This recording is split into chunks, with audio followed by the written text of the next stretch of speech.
الحمد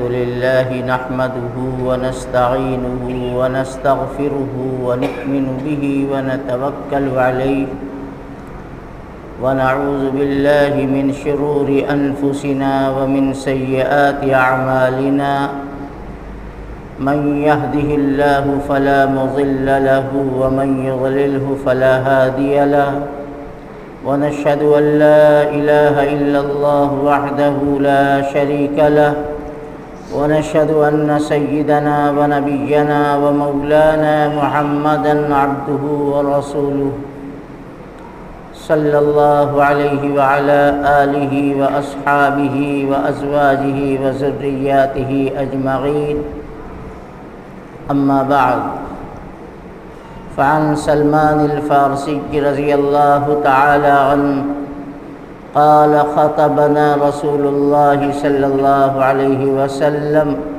في آخر يوم من شعبان يا أيها الناس قد أظلكم شهر عظيم شهر مبارك شهر فيه ليلة هي خير من 1000 شهر إلى آخر الحديث أو كما قال عليه الصلاة والسلام۔ بزرگوں اور بھائیوں، شعبان کا مہینہ اب اپنی آخری منزل پہ ہے اور رمضان المبارک کی آمد بالکل قریب ہو چکی ہے۔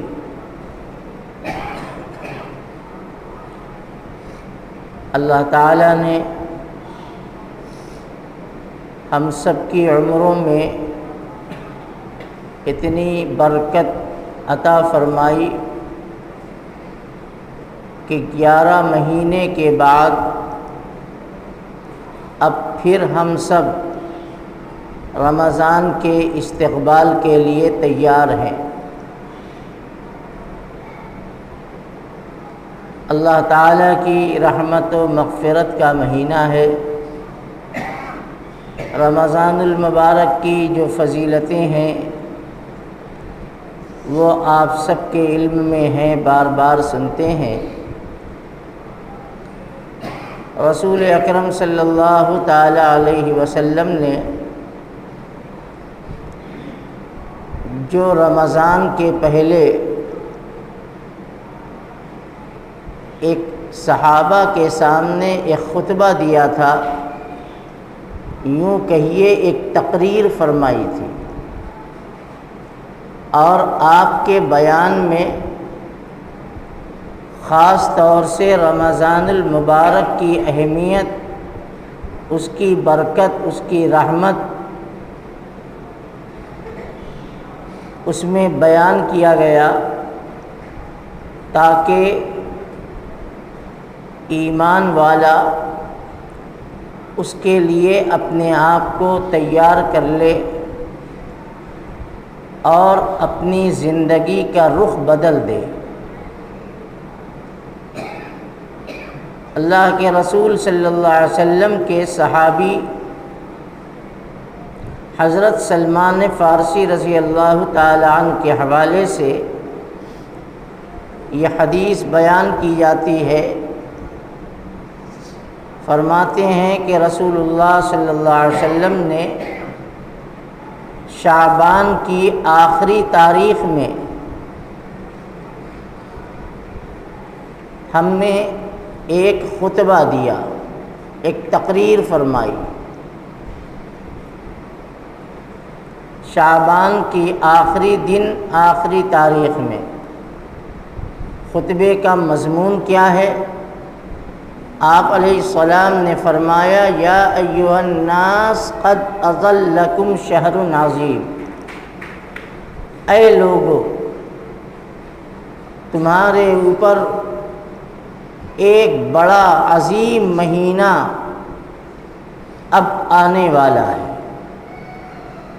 فرمایا اظلکم، وہ تمہارے اوپر سایہ کرنے والا ہے۔ یعنی رمضان اللہ کی خاص رحمت کا مہینہ ہے، اور اس رحمت کا سایہ تمہارے اوپر آ رہا ہے۔ آپ نے فرمایا شہر المبارک، بڑا برکت والا مہینہ ہے، یعنی اللہ کی طرف سے خیر و برکت نازل ہوتی ہے۔ کس چیز میں؟ روزی میں بھی برکت، عمل میں بھی برکت، اور خیر کی توفیق اور بھلائی کی توفیق دی جاتی ہے، اور اس میں بھی رحمت اور برکت ہوتی ہے۔ شہر مبارک۔ آگے آپ نے فرمایا شہر فیہ لیلۃ ہی خیر من الف شہر۔ اللہ تعالیٰ نے اس مہینے میں ایک رات رکھی ہے، جو رات 1000 مہینے کی راتوں سے بڑھ کر ہے۔ وہ رات کون سی ہے؟ آپ جانتے ہیں شب قدر ہے۔ اللہ تعالیٰ نے اس مہینے میں اس امت پر خصوصی کرم کا معاملہ فرماتے ہوئے ایک رات کی نعمت عطا فرمائی جو شب قدر ہے۔ اللہ تعالیٰ نے اس رات کو 1000 مہینے کی راتوں سے بڑھ کر بتایا ہے۔ جس بخوش نصیب بندے کو اللہ کی طرف سے وہ رات میسر آ جائے عبادت کے لیے، رات تو سب کو ملتی ہے، لیکن وہ رات ملے اور اس میں عبادت کی توفیق مل جائے، وہ بڑا قسمت والا انسان ہے۔ انشاءاللہ میں تفصیل بعد میں بیان کروں گا۔ آپ نے فرمایا جعل اللہ صیامہ فریضۃ وقیام لیلہ تطوعا۔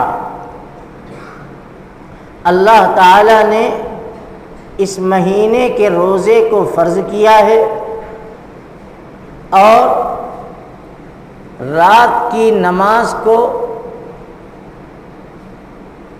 ثواب اور خیر کا ذریعہ بنایا۔ اس مہینے کی خاص چیز یہ ہے کہ روزہ رکھا جاتا ہے، اور جو رمضان کے ساتھ خاص ہے تراویح، اس تراویح کا اس میں تذکرہ کیا گیا کہ وقیام لیلہ تطوعا۔ اللہ تعالیٰ نے اس رات میں قیام کو، قیام سے مراد تراویح کی نماز کو ثواب کی چیز بنائی۔ اب یہاں پر ایک بات یہ سمجھے کہ روزہ ہر بالغ مرد عورت سب کے لیے فرض ہے۔ مسافر اس کے اوپر بھی روزہ فرض ہے، لیکن شریعت میں مسافر کے لیے اس بات کی گنجائش ہے کہ اگر وہ سفر کی حالت میں روزہ نہ رکھنا چاہے تو اس کو گنجائش ہے۔ اللہ تعالیٰ نے یہ سہولت آسانی مسافر کو دی ہے کہ اگر نہ رکھو تو تمہارے لیے کوئی گناہ کی بات نہیں ہے۔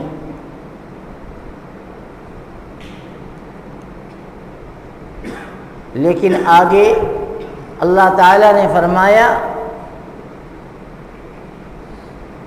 وَأَن تَصُومُوا خَيْرٌ لَكُمْ، یعنی اگر تم سفر میں ہو اور سفر کی حالت میں بھی تم روزہ رکھ سکتے ہو تو یہ تمہارے لیے بہت اچھا ہے۔ شریعت نے آسانی تو دی ہے کہ روزہ نہ رکھے تو کوئی گناہ نہیں، لیکن روزے کی فرضیت نہیں ختم ہوتی۔ دوسرے دنوں میں اس سفر کے روزے کی قضا کرنا پڑے گا۔ لیکن اللہ نے ساتھ میں فرما دیا کہ اگر تمہیں ہمت ہے اور شوق ہے رمضان کی فضیلت کو پانے کا، تو تمہیں چاہیے کہ سفر کی حالت میں بھی روزے کا اہتمام کرو، روزہ رکھو۔ شریعت کی اس چھوٹ کا غلط مطلب نہ لیا جائے کہ کچھ لوگ سمجھتے ہیں کہ بس سفر میں تو اجازت ہے، چلو رمضان میں سفر کرتے ہیں، روزہ نہیں رکھنا پڑے گا، گرمی بہت ہے۔ یہ سوچ شریعت میں جائز نہیں ہے۔ اس کرسی کو باہر کر دو، کرسی باہر کر اٹھا کے۔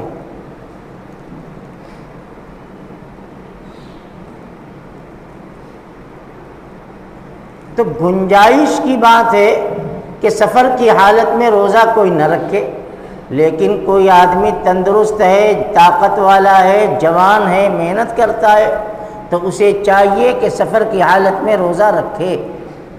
یہ اس کے لیے بڑے فضیلت کی چیز ہے، اس لیے کہ رمضان کی برکتیں رمضان کے علاوہ دوسرے مہینوں میں نہیں مل سکتی۔ اسی طرح سے وہ لوگ جو بیمار ہیں اور بیماری کی وجہ سے روزہ رکھنے کی طاقت نہیں ہے، اسلام میں ان کے لیے بھی اجازت ہے کہ بیماری کی حالت میں تم روزہ چھوڑ دو، لیکن بعد میں قضا ضروری ہے، قضا سے معافی نہیں ہے۔ ہاں، اسلام کا یہ بھی حکم ہے کہ ایک آدمی جس کی عمر بہت زیادہ ہو گئی، بہت بوڑھا ہے، اب اس کے اندر روزہ رکھنے کی طاقت ہی نہیں ہے عمر کی زیادتی کی وجہ سے، تو اسلام نے ان کے لیے روزے کو معاف کر دیا۔ اب ان کے لیے روزہ رکھنا تو رکھنا ہے اور نہ روزے کی قضا ہے، اس لیے کہ جب آج ان کو طاقت نہیں، بڑھاپا اتنا ہے، تو کل کیا امید کی جا سکتی ہے؟ تو اسلام نے ان کے لیے روزے کے بدلے فدیہ رکھا ہے۔ وَعَلَى الَّذِينَ يُطِيقُونَهُ، جو لوگ روزہ رکھنے کی طاقت نہیں رکھتے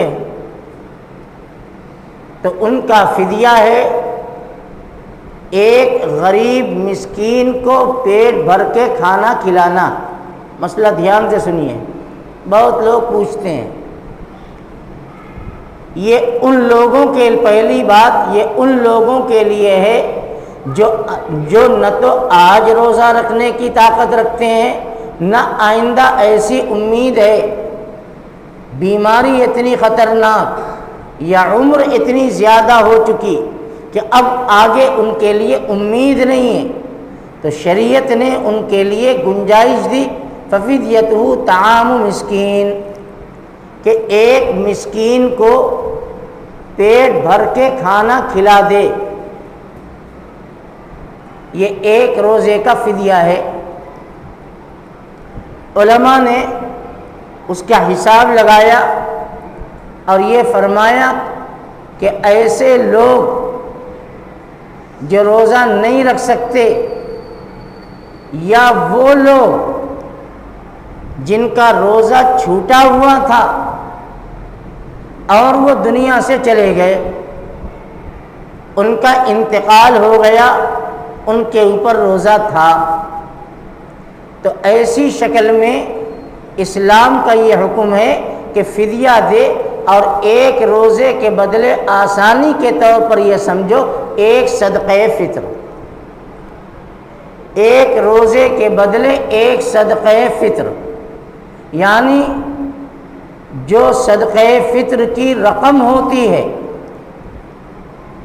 اگر آپ کسی غریب کو روزے کے بدلے ایک فطرے کی رقم کے برابر دے دیں تو یہ روزے کا فدیہ ہے۔ اکثر میرے پاس فون آتے رہتے ہیں اس مسئلے میں، خاص طور سے جب رمضان قریب آتا ہے یا کسی کا انتقال ہوتا ہے.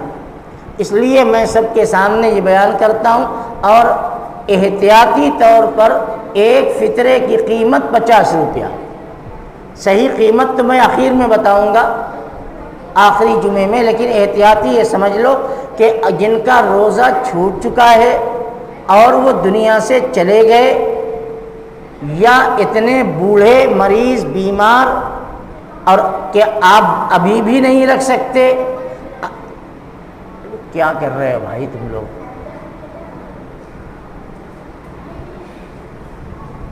اور آئندہ بھی رکھنے کی امید نہیں ہے، تو ان کے لیے ایک فدیہ ہے 50 روپیہ احتیاط کے طور پر. اسی طرح سے نماز کا مسئلہ سمجھ لیجئے. نماز چھوٹ گئی، زندگی میں قضا نہیں کر سکے اور انتقال ہو گیا، تو ایسے لوگوں کے لیے شریعت نے گنجائش دی ہے.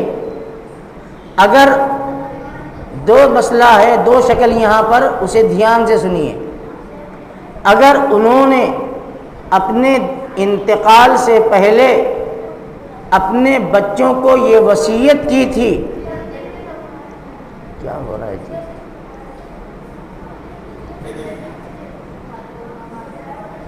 اپنے بچوں کو یہ وصیت کی تھی کہ دیکھو میرے ذمے 1 مہینے کی نماز چھوٹی ہے، مثال کے طور پر ہاسپٹل میں تھا یا کوئی ایسی شکل تھی کہ 1 مہینے کی نماز میری چھوٹ گئی ہے، لہٰذا اگر میرا انتقال ہو جائے تو تم میری نماز کا فدیہ دے دینا. تو ایسی صورت میں اب ان کے اولاد پر واجب ہو جاتا ہے کہ باپ کے انتقال کے بعد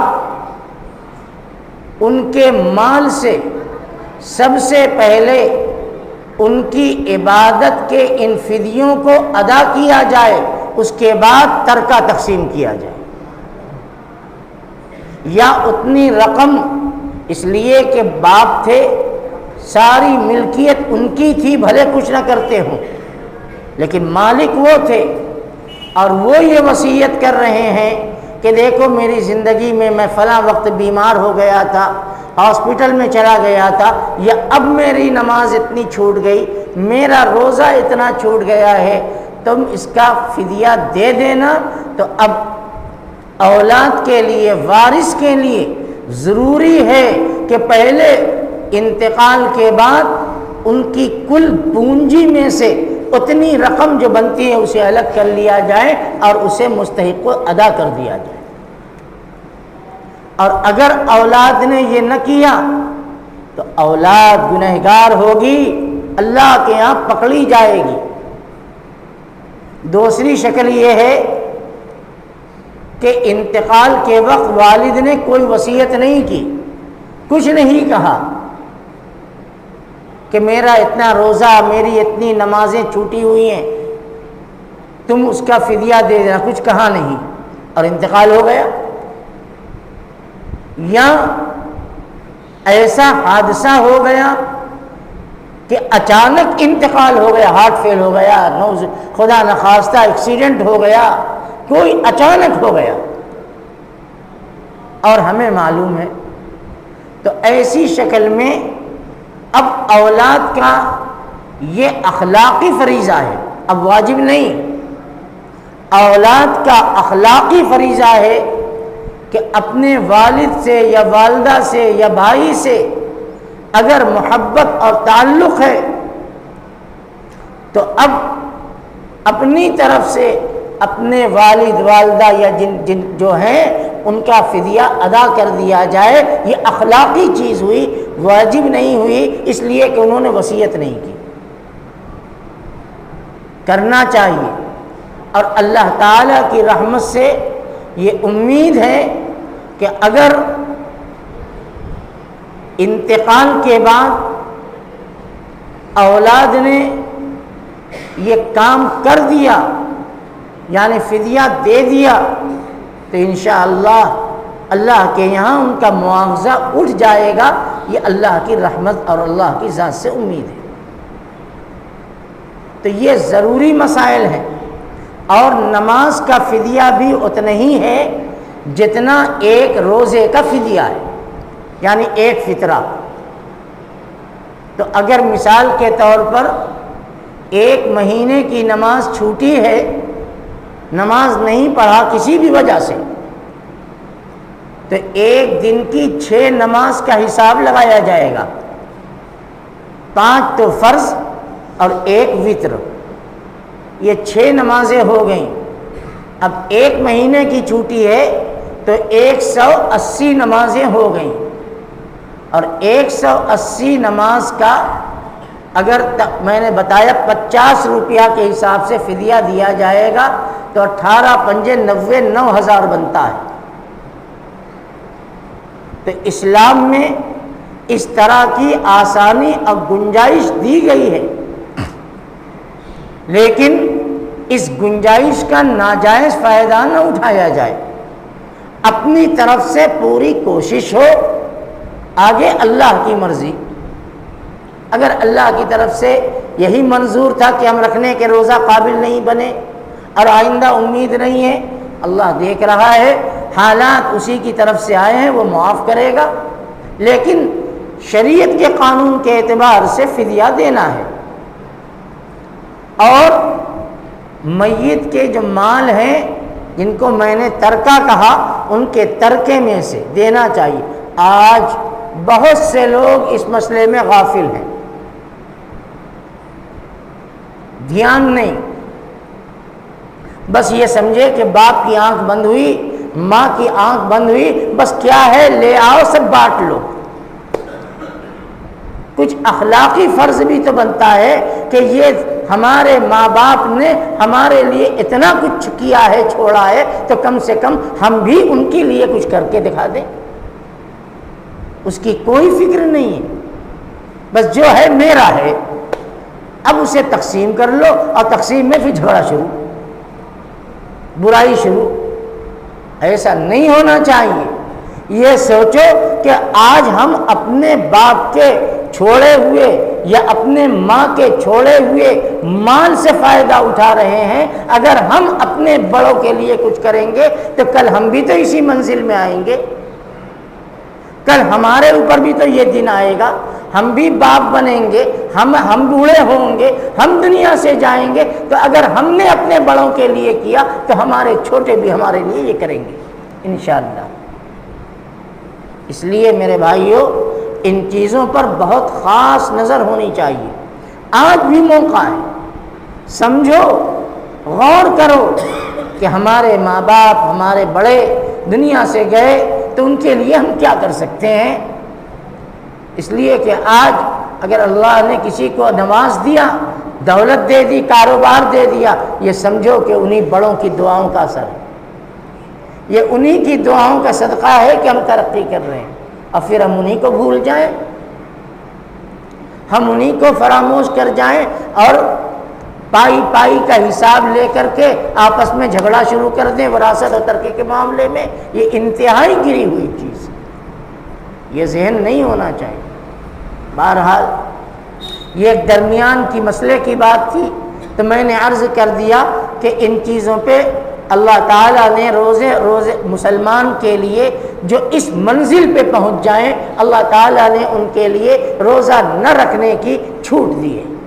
ایک چھوٹ مسافر کے لیے، ایک چھوٹ بیمار کے لیے، اور ایک چھوٹ ان کے لیے جو بہت بوڑھے ہو گئے یا اتنے کمزور اور بیمار ہیں اور آئندہ کوئی توقع نہیں ہے، تو اللہ نے ان کے اوپر سے روزے کی فرضیت ہی اٹھا لی. وَعَلَى الَّذِينَ يُطِيقُونَهُ فَفِدْيَةٌ طَعَامُ مِسْكِينٍ.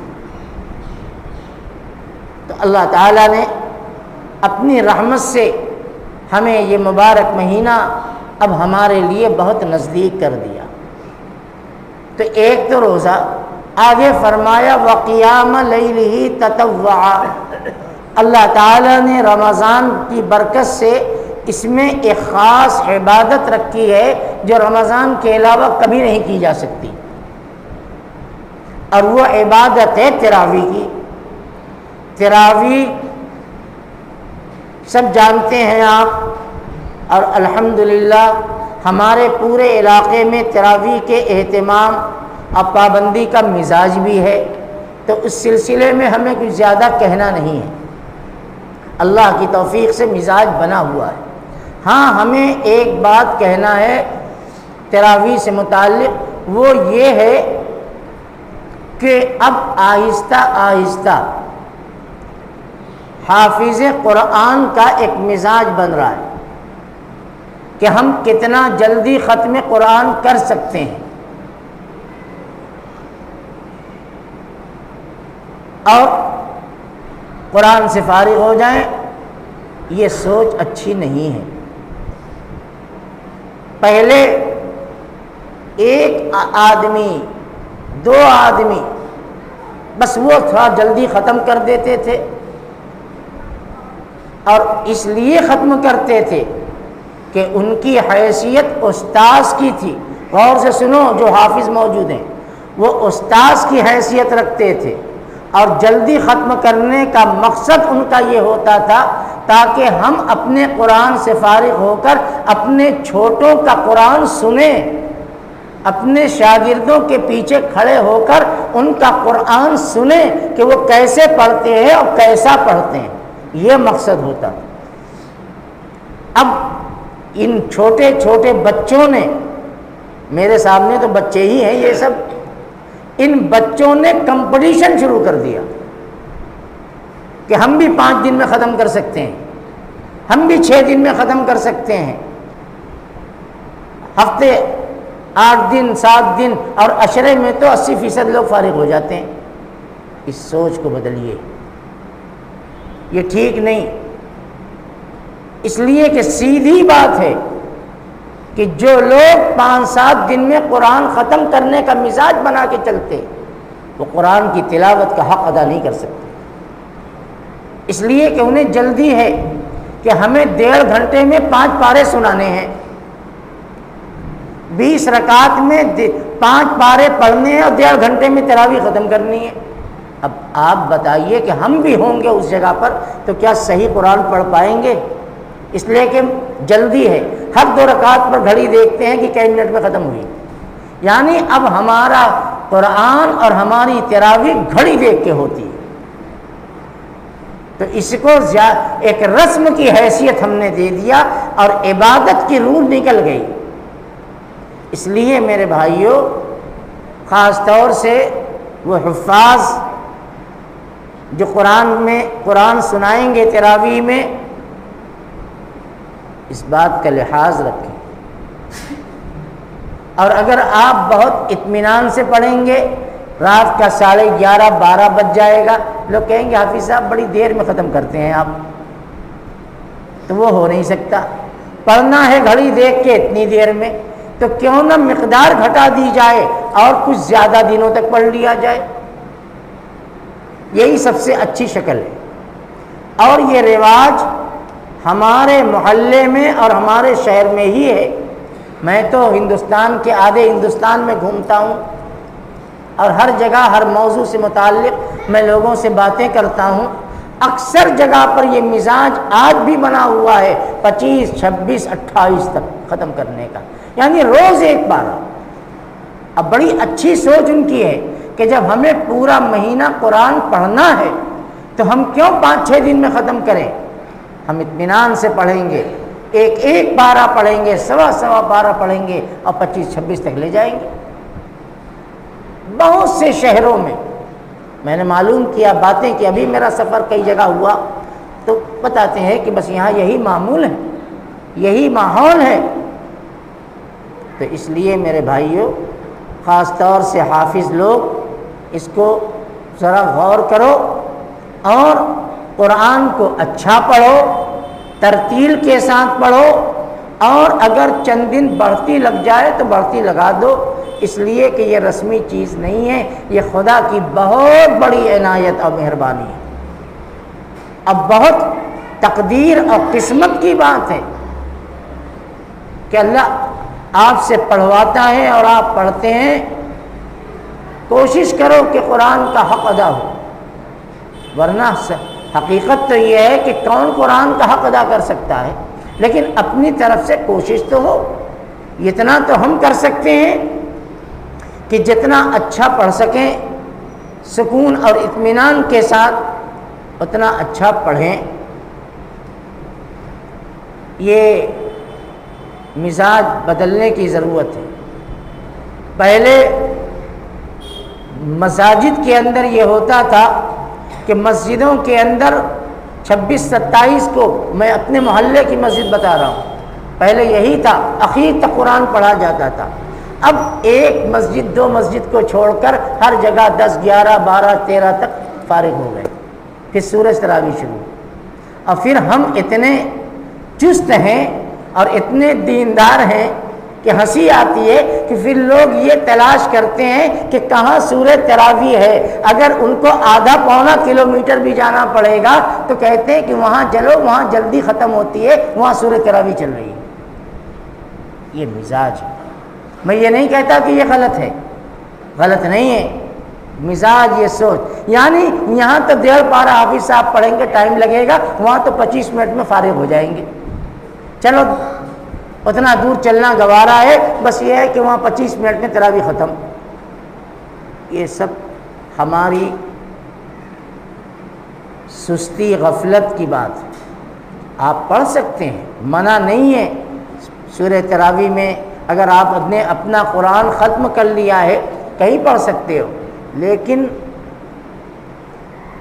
جو آدمی لالچی ہوتا ہے تو ہر جگہ اپنا نفع دیکھتا ہے۔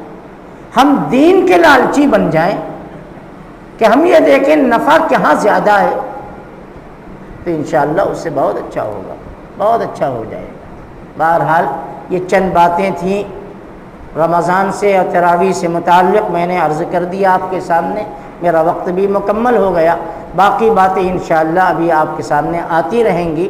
ایک بات مجھے عرض کرنی ہے، اور میں پہلے بھی 6, 7, 8 مہینہ پہلے بھی میں نے متوجہ کیا تھا۔ اللہ کا شکر ہے کہ ہمارے محلے کی یہ مسجد جس میں ہم سب جمعہ اور نماز ادا کرتے ہیں، یہ علاقے کی سب سے وسیع اور بڑی مسجد ہے، نام ہی اس کا بڑی مسجد ہے۔ گنجائش کے اعتبار سے، آشائش کے اعتبار سے، سکون کے اعتبار سے، الحمدللہ یہ مسجد اپنے آپ میں ایک مثال ہے۔ ظاہر ہے کہ جتنی بڑی ہوگی اس کا مینجمنٹ، اس کا صرفہ وہ بھی اتنا زیادہ ہوگا۔ اتنی بڑی مسجد، اس کی صفائی ستھرائی، اس کا نظم و نسق، وہ بھی ایک ضرورت کی اور اہم چیز ہے، اور اس کے لیے آپ کا تعاون ہمیشہ ہوتا ہے۔ الحمدللہ آپ کو لگاؤ ہے، محبت ہے مسجد سے، آپ تعاون کرتے ہیں، لیکن میں آپ کو پھر متوجہ کرتا ہوں، رمضان کا برکت والا مہینہ آ گیا ہے، اور صدر گیٹ پر چندے کی الماری لگی ہوئی ہے، اس پر لکھا ہوا ہے چندہ برائے مسجد۔ آپ آتے جاتے اللہ جو جس کے دل میں ڈالے اس میں ڈال دیجئے، ڈالتے رہیے، اور اس کے فضائل میں کیا بیان کروں وہ آپ ہم سے زیادہ جانتے ہیں، کئی مرتبہ مجھ سے سن چکے ہیں۔ بس ایک مزاج بنا لیجئے کہ ہمیں 10 دن میں، ایک ہفتہ میں یا ایک دن میں اتنے ڈالنے ہیں، تو انشاءاللہ بھاری بھی نہیں ہوگا، بوجھ بھی نہیں محسوس ہوگا، اور آپ کے اس تعاون سے مسجد کی ضروریات کی تکمیل ہو سکے گی اور بہت سا کام ہو سکتا ہے۔ ہمیں امید ہے کہ آپ حضرات اس پر توجہ دیں گے، اللہ توفیق دے تو آج جمعہ ہی کی نماز کے بعد جب جانے لگیں تو اس کام کی ابتدا آپ اپنے نیک عمل کے ذریعے کر دیجئے۔ اللہ ہم سب کو توفیق عطا فرمائے۔ وآخر دعوانا ان الحمد للہ رب العالمین۔